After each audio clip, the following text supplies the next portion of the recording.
தமிழகத்தில் மக்களவை தேர்தல் முதற்கட்டமாக ஏப்ரல் 11 அல்லது 12ஆம் தேதியில் தேர்தல் நடக்க வாய்ப்புள்ளதாக தொண்டர்கள் மத்தியில் முதலமைச்சர் எடப்பாடி பழனிசாமி தெரிவித்துள்ளார். தேர்தல் ஆணையம் அறிவிக்கும் முன்னரே தேர்தல் தேதி குறித்து முதலமைச்சர் பேசியுள்ளது தற்போது சர்ச்சையை ஏற்படுத்தியுள்ளது. தேர்தல் அநேகமா இன்றைக்கு வந்தா வரும், அல்லது 11ஆம் தேதி திங்கட்கிழமை வந்தா வரும். ஒரே மாசம் தான் தேர்தல். அடுத்த 11ஆம் தேதி அல்லது 17ஆம் தேதிக்குள்ள வந்துடும். ஏன்னா எனக்கு தெரிஞ்ச அளவுக்கு எனக்கு கிடைத்த தகவல்படி இன்னும் ஒரு மாசம் தான் இருக்குது, அதிக நாள் கிடையாது. ஒரே மாசம் தான், 30 நாள் தான் நமக்கு தேர்தல் அறிவிக்கப்பட்டது. 30 நாளுக்குள்ள தேர்தல் வந்துடும். காலம் கடத்தாம நம்முடைய பணிகளை விரைந்து செயல்பட்டு சிந்தாம சிதறாம ஒரு ஓட்டு இருந்தா கூட கொண்டாந்து பதிவிக்கணும். இன்றைக்கு வந்தா வரும், அல்லது 11ஆம் தேதி திங்கட்கிழமை வந்தா வரும். 30 நாளுக்குள்ள தேர்தல் வந்துடும். ஒரே மாசம் தான் தேர்தல். 11ஆம் தேதி அல்லது 17ஆம் தேதிக்குள்ள வந்துடும். எப்போது எவ்வளவு நாளுக்குள் தமிழகத்தில் மக்களவை தேர்தல் நடைபெறும் என சேலத்தில் அதிமுக தொண்டர்கள் மத்தியில் இப்படி சூசகமாய் பேசியிருக்கிறார் முதலமைச்சர் எடப்பாடி பழனிசாமி. அதுவும் தமக்கு கிடைத்த தகவலின் அடிப்படையில் தேர்தல் தேதி அறிவிக்கப்பட்ட 30 நாட்களுக்குள் தமிழகத்தில் தேர்தல் நடக்கலாம் என்ற முதலமைச்சரின் பேச்சு பல்வேறு சந்தேகங்களை விதைத்து செல்கிறது.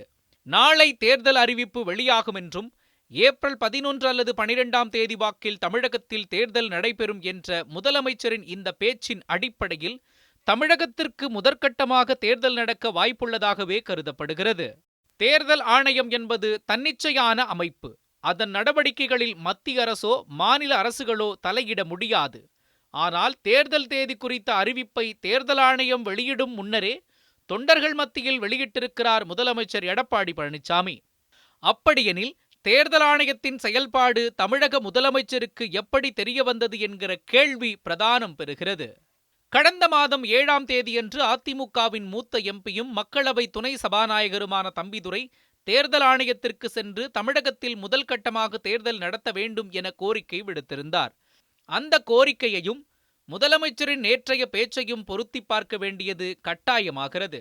அதிமுகவின் கோரிக்கையை தேர்தல் ஆணையம் ஏற்றுக்கொண்டது என்கிற வாதம் வைக்கப்பட்டாலும் தேர்தல் தேதி அறிவிப்பிற்கு முன்னரே அந்த தகவல் வெளியாக வேண்டிய அவசியம் என்ன என்ற கேள்வியும் வலுவாக எழுகிறது. கடந்த ஆண்டு நடைபெற்ற 5 மாநில தேர்தல்களுக்கு முன்னரே தேர்தல் தேதிகள் வெளியானது சர்ச்சையை கிளப்பியதைப் போன்று தற்போதும் தேர்தல் தேதி குறித்த முதலமைச்சரின் இந்த பேச்சு சலசலப்பை ஏற்படுத்தியுள்ளது.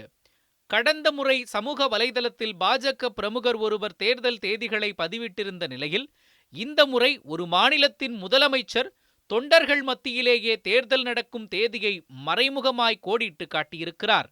மழைக்காலம் வரவிருப்பதால் திருவாரூர், திருப்பரங்குன்றம் இடைத்தேர்தல்களை தள்ளி வைக்குமாறு தமிழக அரசு கேட்டுக்கொண்டதால் ஒத்திவைக்கப்படுவதாக தேர்தல் ஆணையம் தெரிவித்தது. ஆனால் தேர்தல் ஒத்திவைப்பு அறிவிப்புக்கு 2 மணி நேரத்திற்கு முன்னதாகத்தான் தமிழக அரசு கடிதம் எழுதியது பின்னர் வெளிச்சத்திற்கு வந்தது. தற்போதும் அதிமுகவின் கோரிக்கையை தேர்தல் ஆணையம் ஏற்றுக்கொண்டது என்பதையே தொண்டர்கள் மத்தியில் தெரிவித்துள்ளார் முதலமைச்சர் எடப்பாடி பழனிசாமி. எது எப்படியோ அதிமுக தொண்டர்களை மக்களவை தேர்தல் களப்பணிக்கு முன்கூட்டியே தயார்படுத்த முதலமைச்சர் எடப்பாடி பழனிசாமி இவ்வாறு பேசியிருக்கலாம் என்கின்றன அதிமுக வட்டாரங்கள். ஒரே மாசம் தான் தேர்தல். செய்திப்பிரிவு நியூஸ் 7 தமிழ்.